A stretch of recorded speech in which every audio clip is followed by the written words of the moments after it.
They laughed when they heard a Filipino kid speak English. They said the accent was funny, the grammar wasn't perfect, and that Filipinos would never sound like native speakers. For years, people all over the world underestimated Filipino kids, assuming their education was second-rate, their opportunities limited, and their confidence too small for a global stage. But little did they know, something was quietly happening inside the classrooms of the Philippines.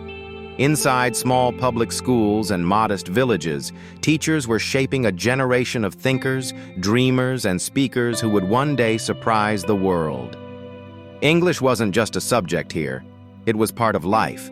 Kids were speaking it every day, mixing it naturally with Tagalog or Bisaya, laughing, expressing, and communicating like it was second nature.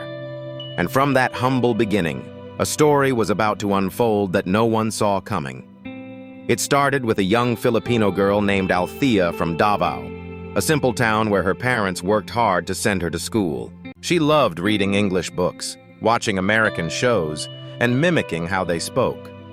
Her classmates used to giggle when she practiced pronunciation out loud, but she didn't care. She believed one day she'd speak to the world, not just her classmates. Her teacher saw something special in her, the way she understood not just the words, but the emotions behind them. So she encouraged her to enter a small regional speech competition. No one thought she'd win, but she did. Then she won again, and again, until the day she received an invitation to represent the Philippines in an international English speech championship held in London. When she arrived at the event, surrounded by kids from the US, the UK, Canada, and Australia, she felt small. Her shoes were worn out, her clothes simple, and her accent still carried that unique Filipino tone. Some contestants whispered behind her back, wondering why a girl from a tropical country like the Philippines was even there. But when her turn came, something changed. The lights dimmed, the stage quieted, and Althea stepped forward with a calm she didn't even know she had. Her voice echoed through the hall, clear, strong, emotional. She didn't just recite words, she told a story. She spoke about kindness, family, and hope, things that came from her heart. The judges were silent, mesmerized. By the time she finished, the room stood up in applause. The same people who once doubted her couldn't believe what they'd just witnessed. When they announced the winner, the whole hall erupted. From the Philippines, Althea! That night, her name traveled across borders, across screens, and across hearts. News outlets featured her story, calling her the Filipino girl who conquered the English-speaking world. But for her, it wasn't about proving anything. She said, "I just wanted to show the world that no matter where you come from, your voice matters." Her story wasn't just hers.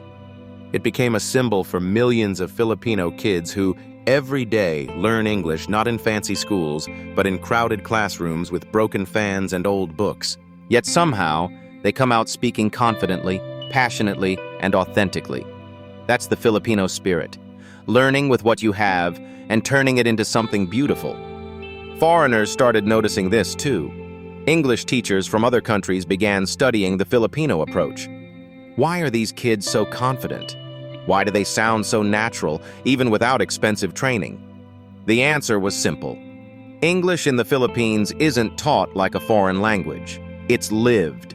From cartoons to songs, conversations to prayers, English and Tagalog mix seamlessly, creating one of the most bilingual societies in the world. It's not just about grammar, it's about connection. Today, Filipino kids are winning international spelling bees, debate tournaments, and speech contests. They're working as teachers, content creators, and global professionals, breaking the stereotype that only Westerners can master English. Even in the biggest call centers across the world, the voice people hear on the other end of the line often belongs to a Filipino, clear, warm, and professional. And those voices have become the backbone of industries worth billions. When people travel to the Philippines now, they're often surprised. They expect broken English, but they're greeted with fluent, cheerful conversations that feel natural and kind. Taxi drivers, students, market vendors, all switching between English and Tagalog effortlessly. One American teacher even said, "Filipinos speak English with more heart than anyone else in the world." And it's true. Because English in the Philippines isn't about showing off intelligence or status. It's about bridging worlds, welcoming people, and sharing stories. The Filipino accent, the one they once mocked, has now become recognized, even admired in global media. Airlines, companies, and schools all over the world now hire Filipinos for their communication skills. Althea's story lit a spark that's still burning. Her win opened doors for more Filipino children to join global competitions. And each year, more names rise.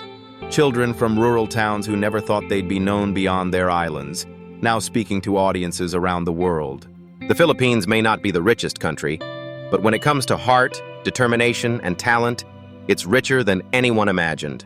Those who once laughed at Filipino English now watch YouTubers, vloggers, and professionals from the Philippines commanding audiences worldwide, using that same accent they once mocked. And now, people are realizing that communication isn't about sounding American or British. It's about being understood, being authentic, and being proud of who you are. So the next time someone says, "Filipino English sounds funny," remember Althea, remember the classrooms filled with dreams, and remember that the world once doubted the Philippines, until a little girl with a big dream made them listen. Today, the Filipino voice is global. It's on airplanes, in boardrooms, in schools, and across digital platforms. And every time you hear that voice, it carries a piece of a nation that learned to rise, to speak, and to be heard. Because in the end, it wasn't just about speaking English, it was about proving that the Filipino voice matters. And now the world is finally listening.